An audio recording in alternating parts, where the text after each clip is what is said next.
Você está ouvindo o audiolivro O Homem Integral, segunda obra da série psicológica de Joana de Ângeles, pelo médium Divaldo Franco.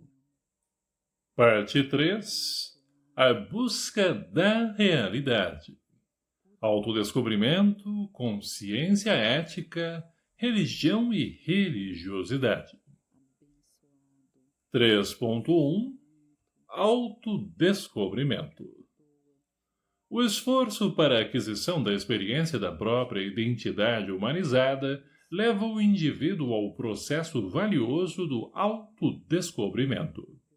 Enquanto empreende a tarefa do trabalho para a aquisição dos valores de consumo, isola-se sem contribuir eficazmente para o bem-estar do grupo social no qual se movimenta.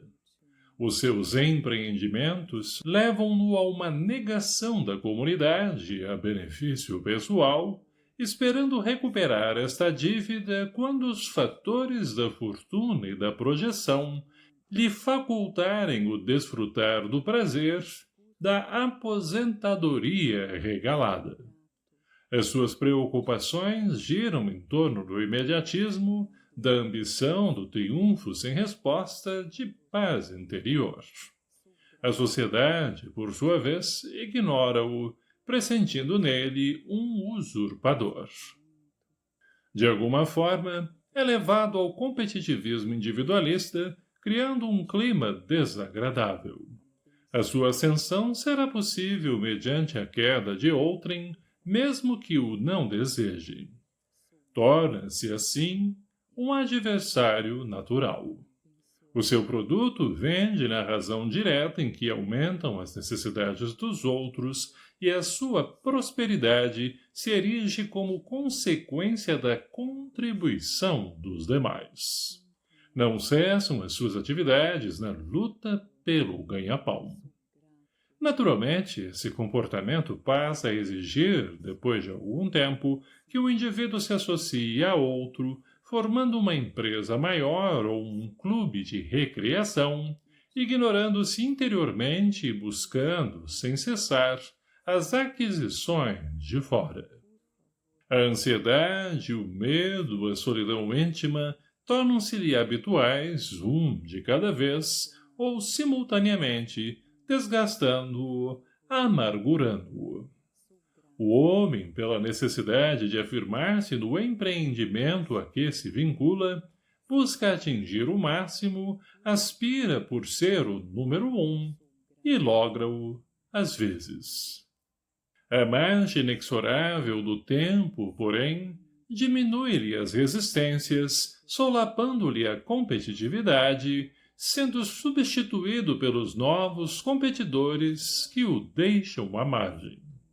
Mesmo que ele haja alcançado o máximo, os sócios atuais consideram-no ultrapassado, prejudicial à organização por falta de atualidade, e os filhos concedem-lhe postos honrosos, recreações douradas, lucros, desde que não interfira nos negócios.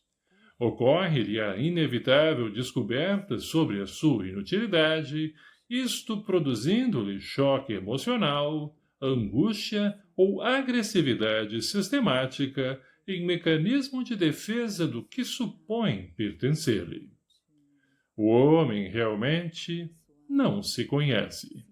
Identifica e persegue metas exteriores, camufla os sentimentos enquanto se esfalfa na realização pessoal, sem uma correspondente identificação íntima.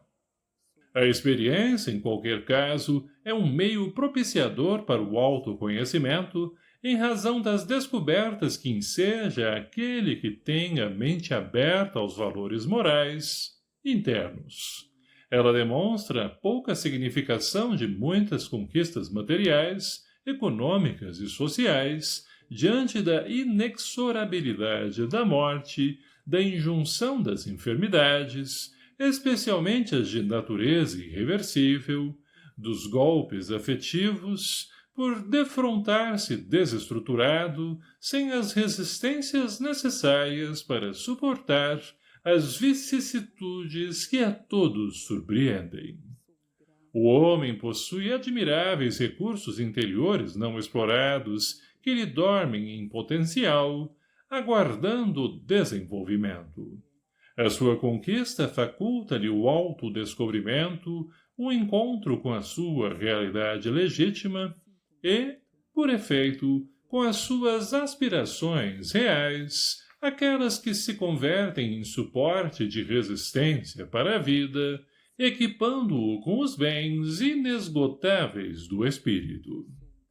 Necessário recorrer a alguns valores éticos e morais, a coragem para decifrar-se, a confiança no êxito, o amor como manifestação elevada, a verdade que está acima dos caprichos ceitistas e grupais, que o pode acalmar sem o acomodar, tranquilizá-lo sem o desmotivar para a continuação das buscas.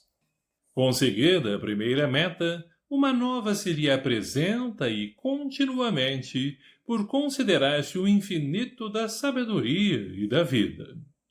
É do agrado de algumas personalidades neuróticas fugirem de si mesmas, ignorarem-se ou não saberem dos acontecimentos, a fim de não sofrerem.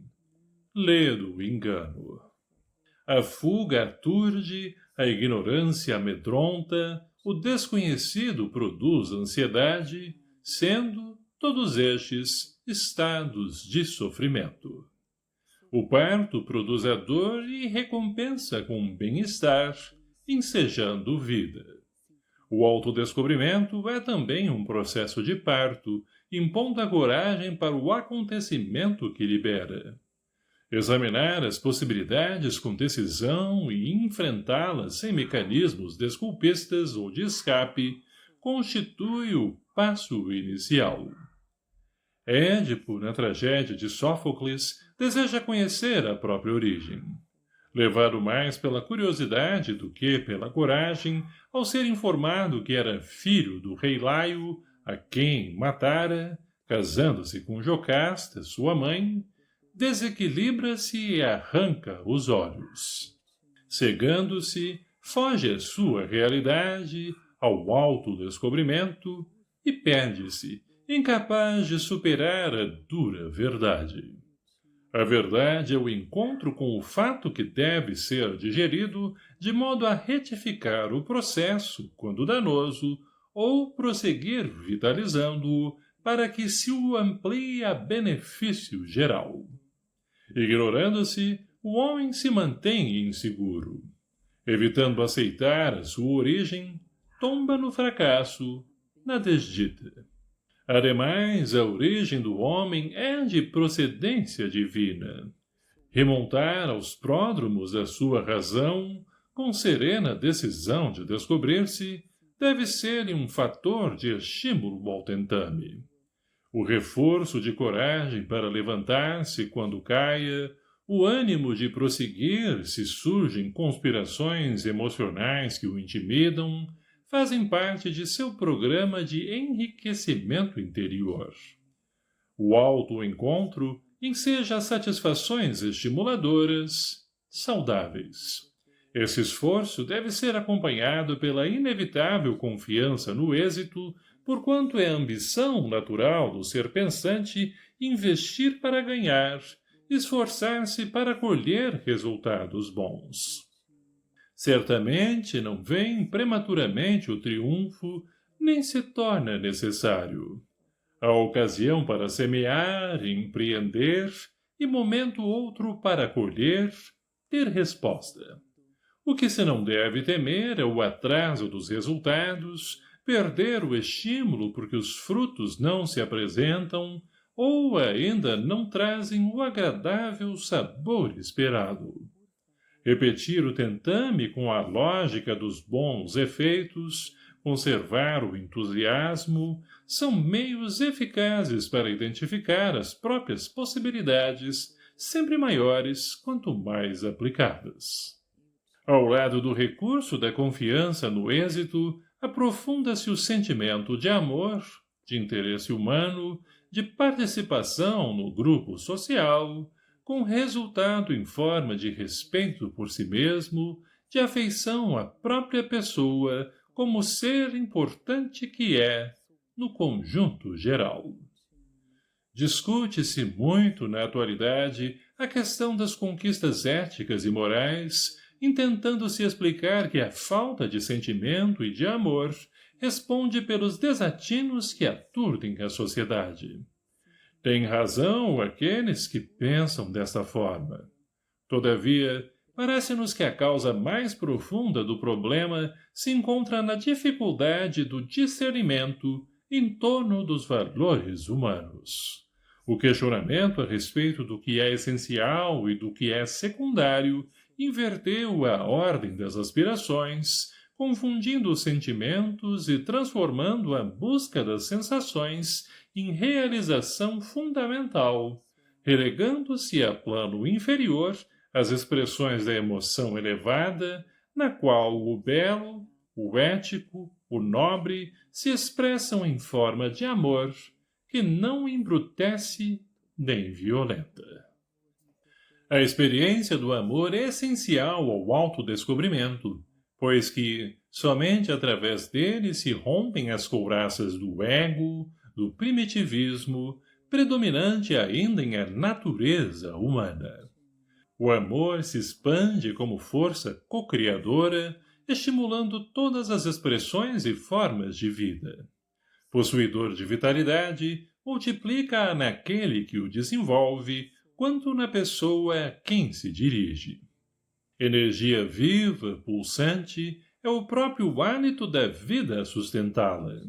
A sua aquisição exige um bem direcionado esforço que deflui de uma ação mental equilibrada.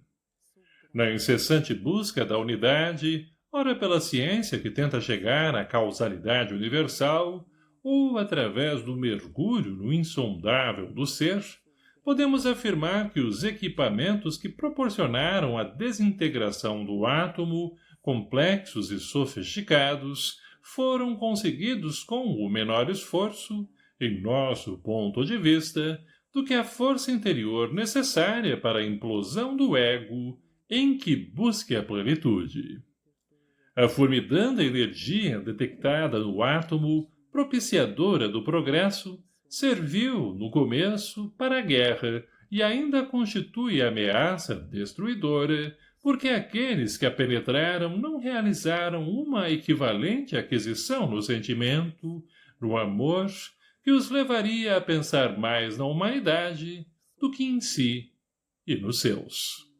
Amar torna-se um hábito edificante que leva à renúncia sem frustração, ao respeito sem submissão humilhante, à compreensão dinâmica, por revelar-se uma experiência de alta magnitude, sempre melhor para quem o exterioriza e dele se nutre. Na realização do cometimento afetivo surge o desafio da verdade, que é a meta seguinte. Ninguém deterá a verdade, nem a terá absoluta. Não nos referimos somente à verdade dos fatos que a ciência comprova, mas àquela que os torne verazes. Verdade como veracidade, que depende do grau de amadurecimento da pessoa e da sua coragem para assumi-la. Quando se trata de uma verdade científica, ela depende, para ser aceita, da honestidade de quem a apresenta, dos seus valores morais. Indispensável, para tanto, a probidade de quem a revela, não sendo apenas fruto da cultura ou do intelecto, porém, de uma alta sensibilidade para percebê-la.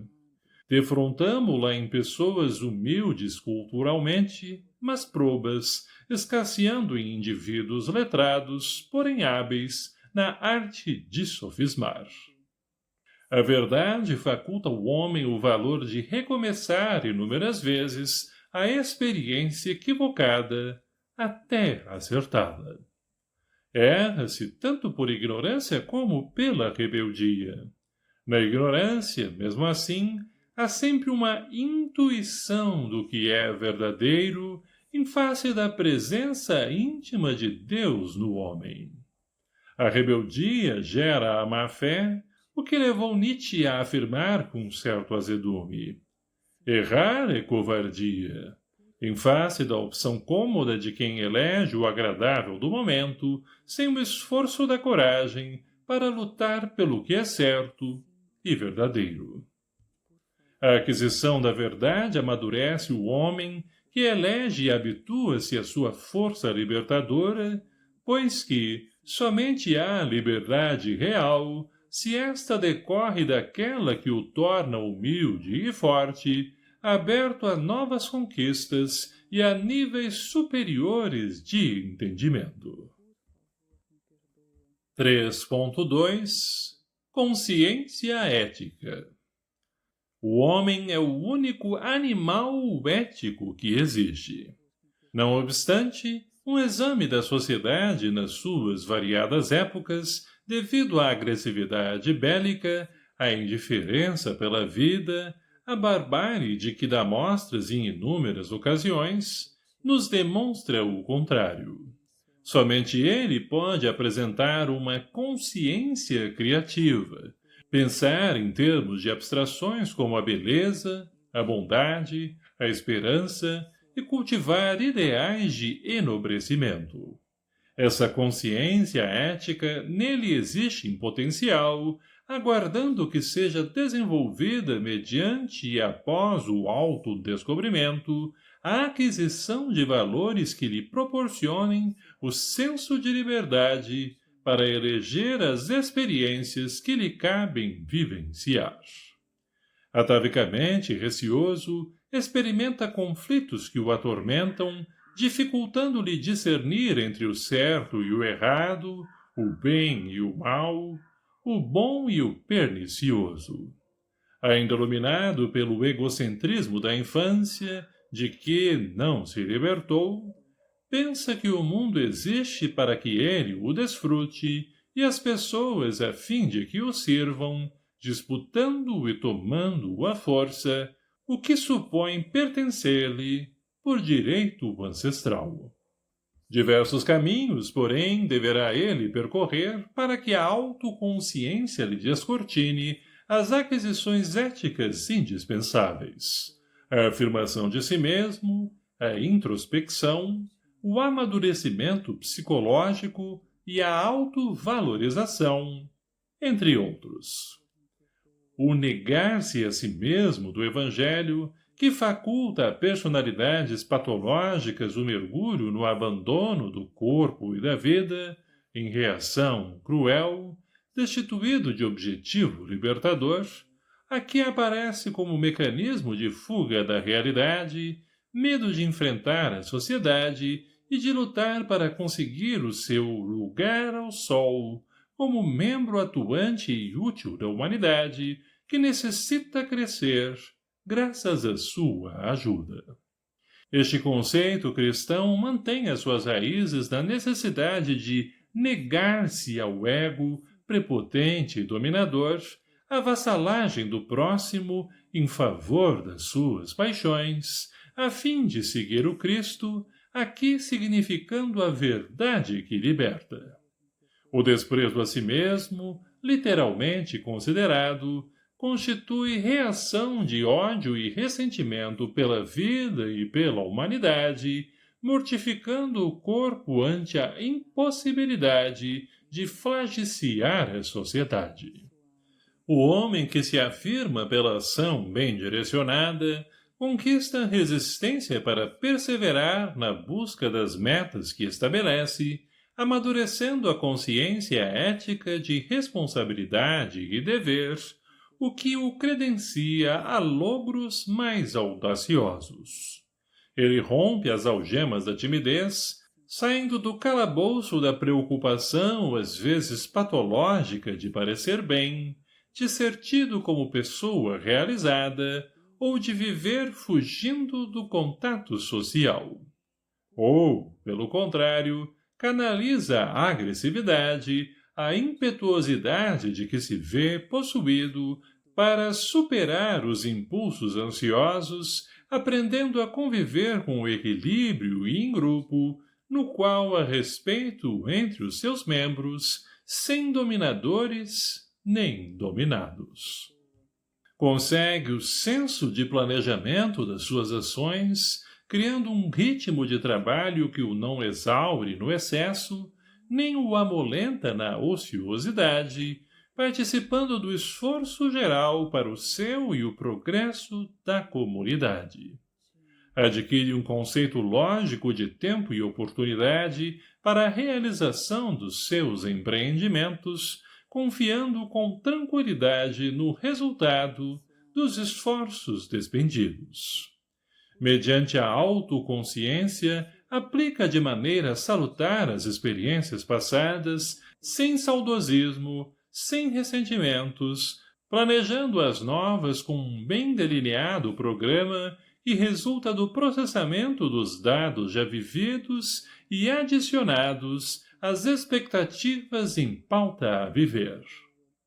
Por sua vez, o fenômeno da autoconsciência consiste no conhecimento lógico do que fazer e como executá-lo, sem conceder-lhe demasiada importância que se transforme numa obsessão, pela minudência de detalhes em face do excesso de cuidados, correndo o risco do lamentável perfeccionismo. Ele resulta de uma forma de dilatação do que se sabe, de uma consciência vigilante e lúcida do que se realiza, expandindo a vida e, como é feito, graças ao dinamismo adquirido, sentir-se liberado de tensões, fora de conflitos. Esta conquista de si mesmo enseja maior soma de realizações, mais amplo campo de criatividade, mais espontaneidade. A introspecção ajuda-o por ser o processo de conduzir a atenção para dentro, para a análise das possibilidades íntimas, para a reflexão do conteúdo emocional e a meditação que lhe desenvolva as forças latentes. Desse modo, não pode afastar o homem para lugares especiais ou favorecer comportamentos exóticos, desligando-se do mundo objetivo e caindo em alienação. Vivendo-se no mundo, torna-se inevitável vencer os impositivos negativos, tempestuosos das pressões esmagadoras. Diante dos seus desafios, enfrentá-los com natural disposição de luta, não alterando o comportamento, nem o deixando estiolar-se. É muito comum a atitude apressada de viver-se emocionalmente acontecimentos futuros que certamente não se darão, ou que ocorrerão de forma diversa da que a ansiedade estabelece. As impressões do futuro, como consequência de tal conduta, antecipam-se, afligindo sem que o indivíduo viva as realidades do presente, confortadoras. Para esta conduta ansiosa, Jesus recomendava que, a cada dia, baixe a sua aflição, favorecendo o ser com equilíbrio para manter-se diante de cada hora e fruí-la conforme se apresente. A introspecção cria o clima de segurança emocional para a realização de cada ação de uma vez e a vivência de cada minuto no seu tempo próprio. Ajuda a manter a calma e a valorizar a sucessão das horas. O homem introspectivo, todavia, não se identifica pela carranca, pela severidade do olhar, pela distância da realidade, tampouco pela falsa superioridade em relação às outras pessoas. Tais posturas são formalistas que denunciam preocupação com o exterior, sem contribuição íntimo-transformadora. Antes, surge com peculiar luminosidade na face e no olhar, comedido ou atuando conforme o momento, porém sem perturbar-se ou perturbar, transmitindo serenidade, confiança e vigor. A introspecção torna-se um ato saudável, não um vício ou evasão da realidade.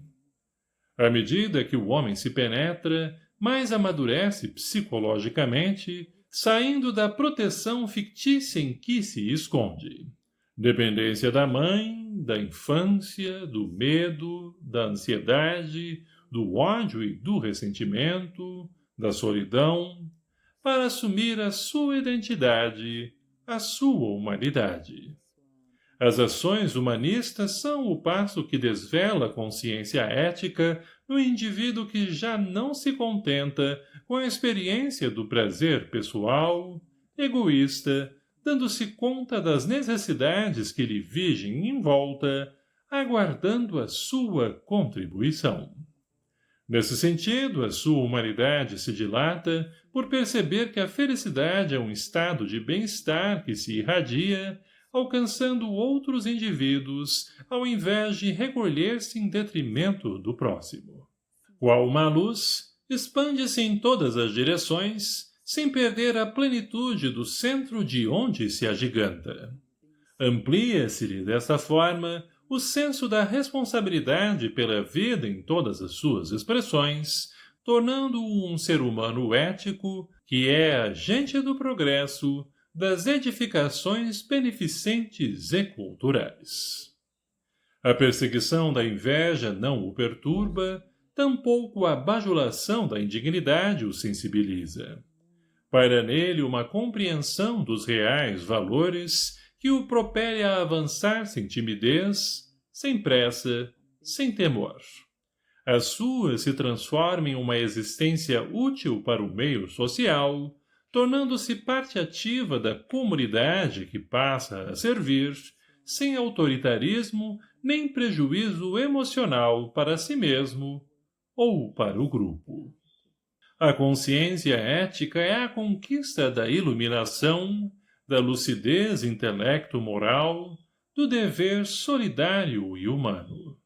Ela proporciona uma criatividade construtiva ilimitada que conduz à santificação, na fé e na religião. Ao heroísmo, na luta cotidiana e nas batalhas profissionais. Ao apogeu, na arte, na ciência, na filosofia, pelo empenho que enseja em favor de uma plena identificação com o ideal esposado.